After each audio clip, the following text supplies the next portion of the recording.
floor. Okay, thank you very much. Our respondents were coming from the farming management program. It's now called Farming Management and Mechanization. Also from financial management and public management. Yes, and hospitality. And like I said, I think in future we need to be more structured, because if we look at each program, maybe there are specific problems that students face in their particular niches. So we probably need to focus on each one. But for this one, since it was our first study, we opened it out to any student who was on placement. Thank you. Okay, thank you very much. Colleagues, I open the floor for questions. Oh, there is one in the back. Two.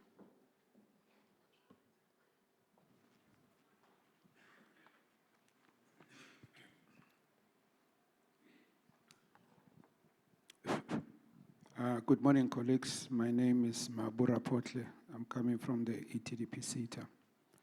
Thanks for the interesting study. But I do have a few questions around the study. Okay, the first question is around triangulation, because from the presentation, we see that there's a very strong voice coming from the students. But I didn't hear the voice of the college. I didn't hear the voice of the employers. So if we can just give us, how was this data triangulated? And if it was, how was it triangulated? That is the first question. The second question is around the issue of collaboration. Whether during the study there was an indication on how strong or how weak colleges are collaborating with industry within their environment and locality. And then the last question is around the department, because the policy around, well, yesterday it was said that, still confirmed that there's no policy, but I think the directives actually come from the Department of Higher Education and Training in terms of will. I don't know if there has been an interaction with the department in relation to how the will program can be strengthened, within the colleges, if there's been any, questions asked from the department. Thank you. Okay, I think you can take these three while you're waiting for more questions. Okay, thank you very much. I'll take the first question. The research that we did was just on student perspectives. We are going to move. In fact, on this platform, I would like to invite all people who think they can stand research, all people who are interested in research, maybe particularly around WIW and any other issues, any other challenges that we are facing in the TVET sector. Let's come together so that we see what we can do about research. But I'm saying for this research, it only centered on students. Yes, we are going to move to the other partners, but for now, we're only collecting information from students. We're checking the student perspectives. And then the issue of the policies, yes, I think the department should give us a policy. But I would want to say, as eColor, we have not waited for the department. We do have our will policy. Like yesterday, it was being reviewed. We have used it. And I think at times we just don't have to wait for other people to do it for us. Yes, it will be more structured when it is coming from them. But in the absence, we can always draft our own policies. Thank you.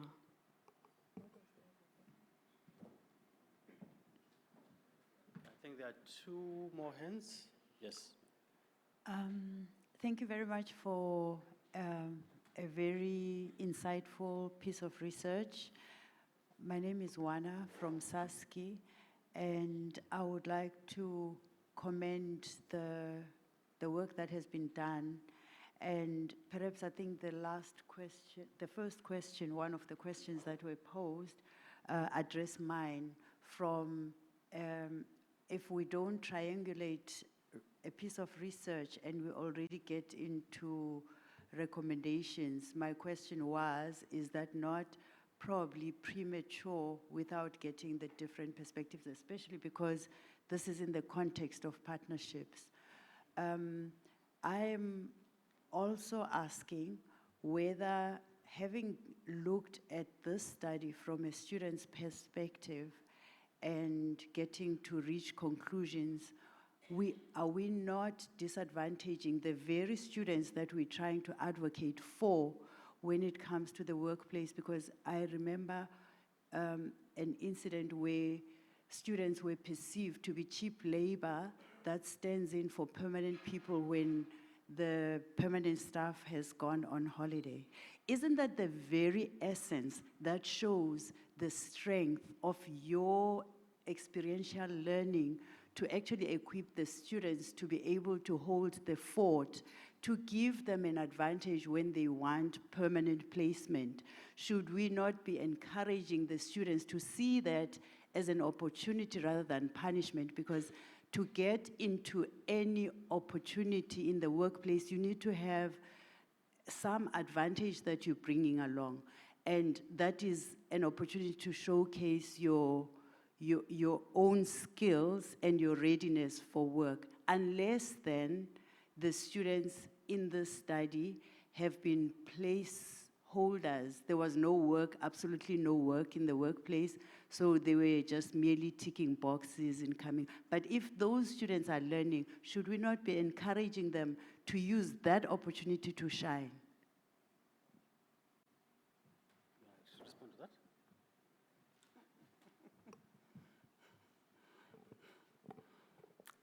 Thank you. Maybe just to touch a bit on issue around triangulation. As indicated, it was a multi-college analysis. Hence, data triangulation involved around responses from the different campuses, not campuses, the different colleges involved. There were 3 provinces, am I right? Provinces, KwaZulu-Natal and Eastern Cape involved in the study.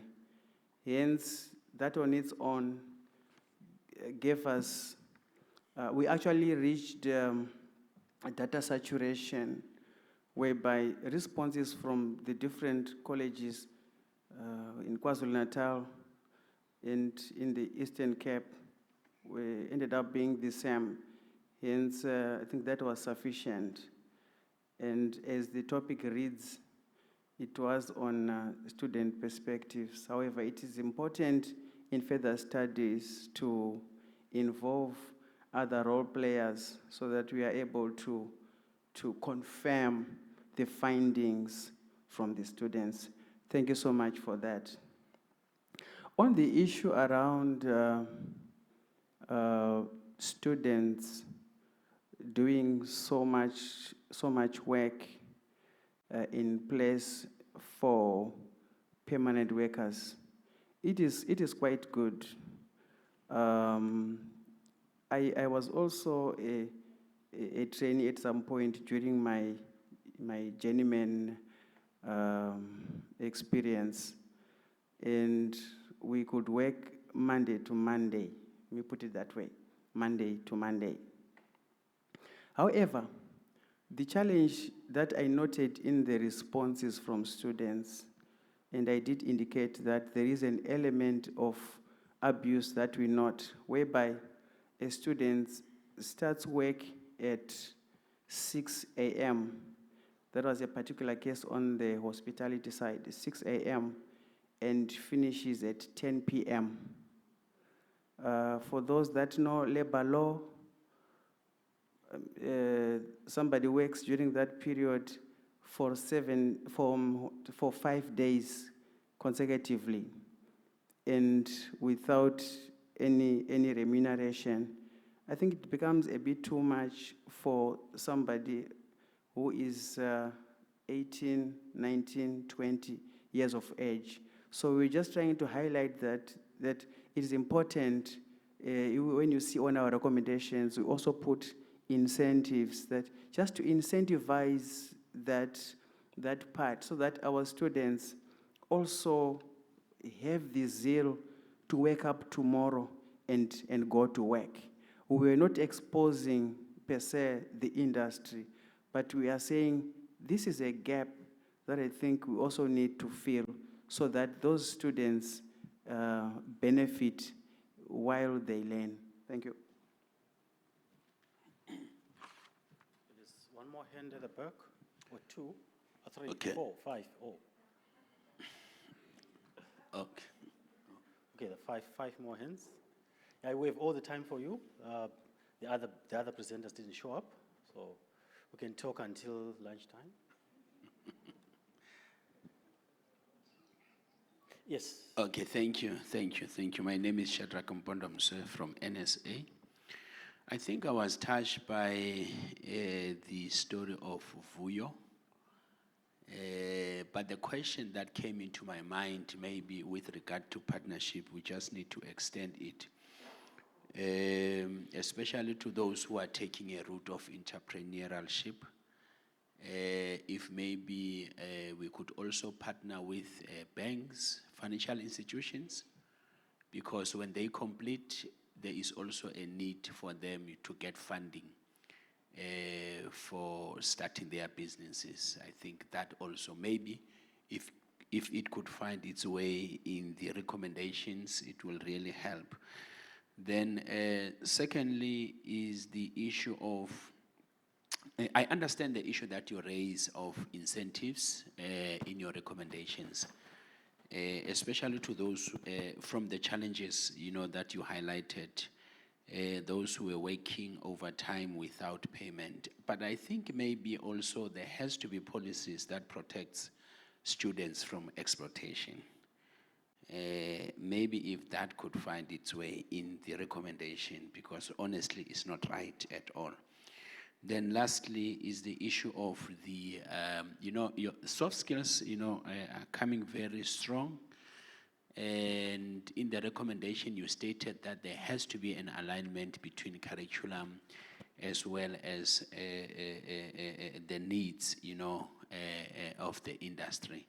But maybe if you can really coin that part of soft skills, because it's coming out very strong. Yesterday, we also, dealt with that issue, and I think the response from one of the, from the action research, it was that that is included in the work readiness. And here your recommendation is specifically pointing at curriculum, but there are two issues in curriculum. One is the issue of soft skills. Number two is skills mismatch. I think those are the issues maybe that needs to be addressed, separately. Thank you. Okay, thank you. I will take that as just comments, isn't it?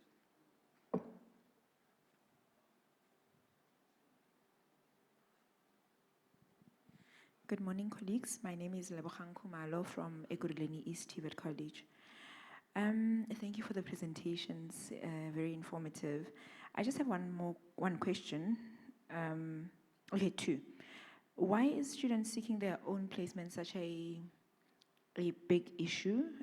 Because I heard it in the previous speaker's presentation as well. We use this as an opportunity to expand the pipeline for host employers. And we also ensure that we provide stipends for their placement. So why is it coming out as an issue? And we also provide the necessary support where it's needed. The second one is the mismatch. With regards to that, what would be the possible solutions in addition to workplace rotation? Because we sometimes work with other employers to say if the necessary experience is not the company won't be able to supply, then we then move them to another company, so they would rotate amongst different companies. In addition to that, and the emphasis on the close consideration of the use of the prescribed logbook. Thank you. Okay, I'll let them respond to these questions before I take the next. All right, thank you very much for your questions. The issue of seeking employment, when students emphasized that, they were saying it was more like the places that the college will look for are not enough for the students that they have. After their N6, let's say you had 60 students, you are only securing 20, and then the other 40 now are busy looking for their own placement. But otherwise, I don't think there will be a problem if a student goes out looking for placement. But in this case, they emphasize that they would go for a long time. I think if you saw in our discussion, there was one who said they had to wait for a whole year before they got a place for placement.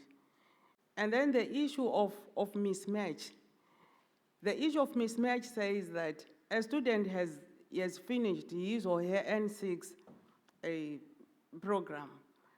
Now they are going to a place to some organization, mainly because they have to be there.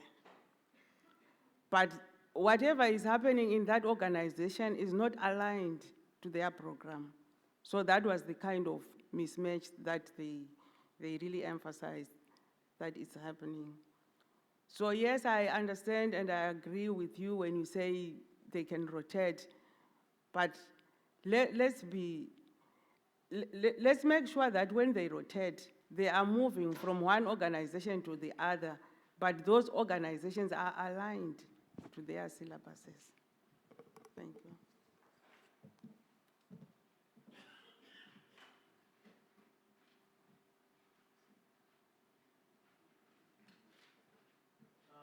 My apologies, colleagues. I may have to cut the questions. I'm told the other presenter is here, so we don't want to waste much time.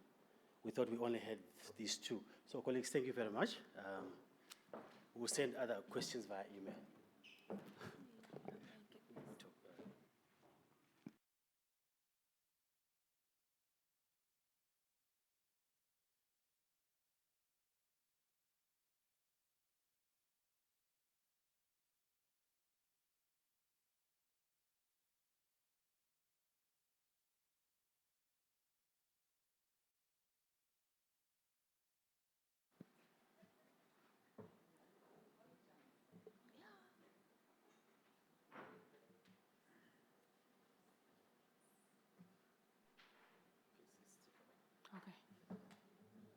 Should I introduce myself? Just a moment, just a moment. Colleagues, I just want to make sure that we don't make the same mistake. Presenter number 3 and number 4, are you in the room? The colleagues from Water Sisulu? Are they not with the other sessions? I doubt. Yes?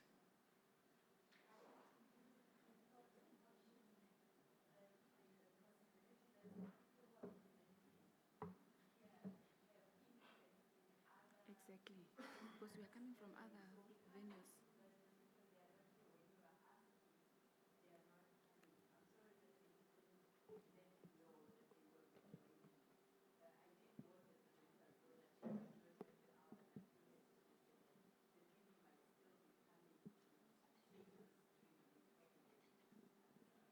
Okay, thank you. I got it. Yes. So you'll check my time, eh? Okay. Good morning, everyone. And thank you for coming to this presentation, for showing interest in this topic. I'm Enzing Gondi Kaura. I am from Namibia, from Namibia University of Science and Technology. I am a lecturer as well as a wheel coordinator. Okay, so my topic is on the experiences of international students within our institution.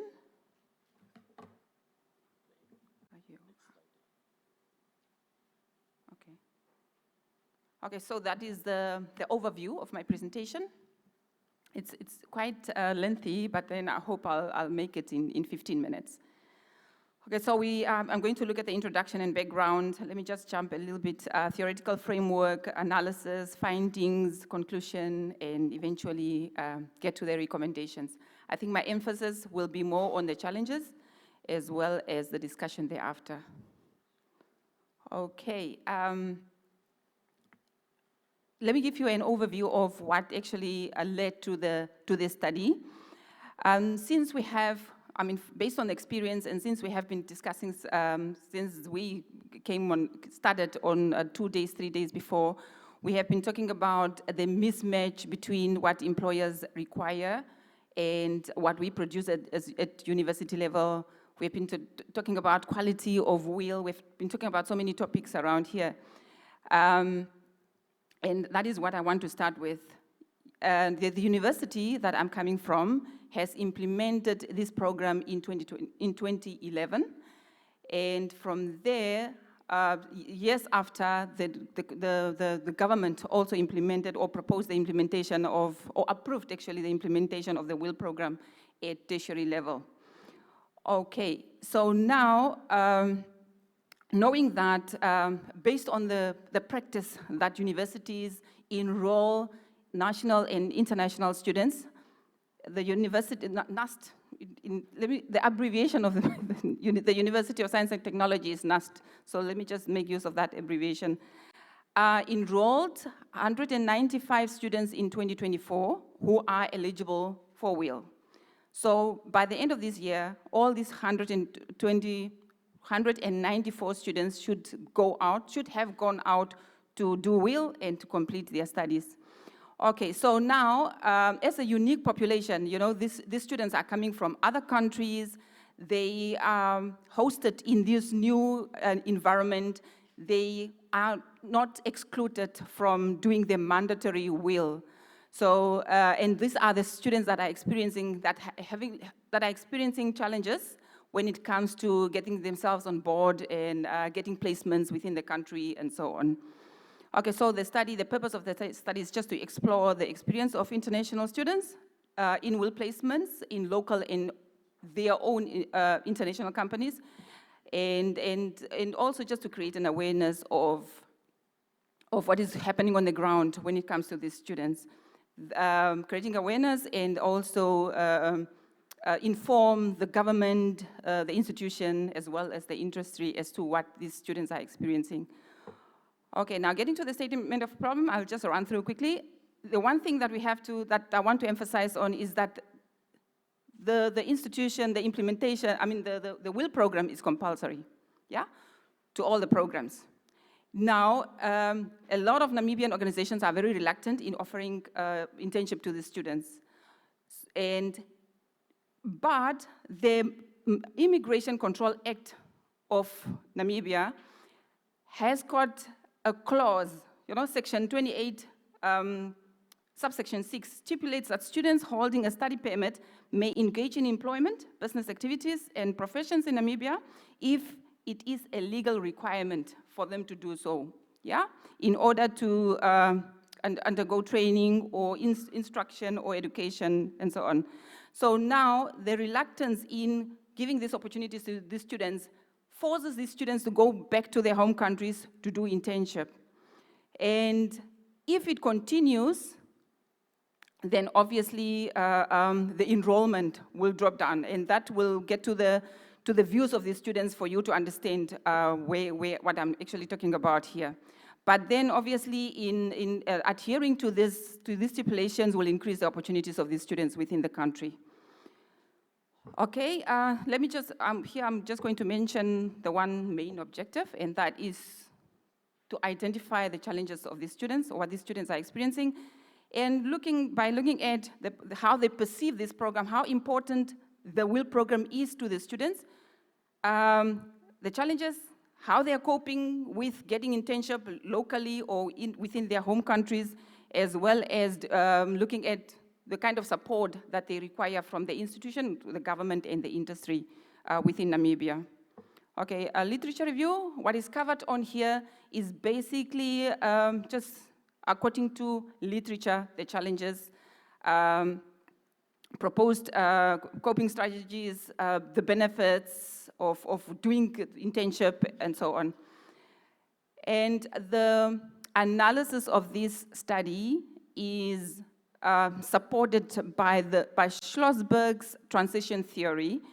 And this theory provides a framework for understanding how individuals experience and manage change and transition. And the change or transition that we're talking about here is between country of origin to the host country, as well as from the classroom to the industry. Okay. So, research methods and procedures. So, the fact, or let me say, since it is one of the first studies done in Namibia or within the institution on these experiences, we thought the qualitative research design would be the most suitable to make use of in this case, because we want to get the real experiences on the students and what is affecting them within the environment, within the country, and so on. And for some time, we actually applied for ethical approval. We waited for a number of months for the approval, and that's why this is a study in progress, I would say, yeah? It's still in progress. We're still busy with the study. So we conducted in-depth interviews with a number of students. What we did is we emailed to all the 195 students to see whether they will volunteer or will be interested to take part in the study. And only 16 volunteered. We thought of poking them, getting back to them and see whether they would still be interested, because as I said, it's still ongoing. So the sample size was 16, which was where we used purposive sampling, because we were very specific. We're looking for international students. They must be third years eligible for WHEEL, and they must be obviously international students, irrespective of the country of origin. Okay, and then we also looked at the 16, we plotted them according to the faculties. So we looked at all the students across faculties. Okay, students, specifically, if I have to go back, those are students looking for placement, currently on placement, and the former placed, the former WHEEL students, those who completed WHEEL. So those were the students that we were looking at. So 16 were interviewed, and the interviews took place face-to-face and online via MS Teams. They were recorded. And then thereafter transcribed, and we got themes from the data that we collected. Okay, so now the demographics of of the students is, I'm actually, sorry, I'm a bit far, I can't see, yeah, but it's fine, I'll get there. So as I said, it's across faculties, and we have 4 different faculties: computing and information, commerce, engineering, and the build, environment, health, natural resources, and applied sciences. So from computing, we got 4, commerce 4, engineering 6, and health 2. The countries of origin, the 5 came from Angola, Zimbabwe 5, Portugal 1, Congo DRC 3, Mozambique 1, and Zambia 1. The reason why I'm calling out this is because I want you to understand the original, the home languages, the official languages within those countries, and the challenges that I will be discussing thereafter. And out of the 16 students, only 3 were placed. 13 were not placed, and mind you, the analysis was done in September. As I said, we were delayed a little bit, and the analysis was done in September. So already from January to September, from the population that I made use of the sample that I had, only 3 students were placed, meaning that 13 were not placed by last month. And the placed ones, 2 were placed in Namibia, and 1 in the home country, that is in Angola. Okay, so now when it comes to being specific on okay, let me just get to the analysis. So now this is the part that I thought I will focus more on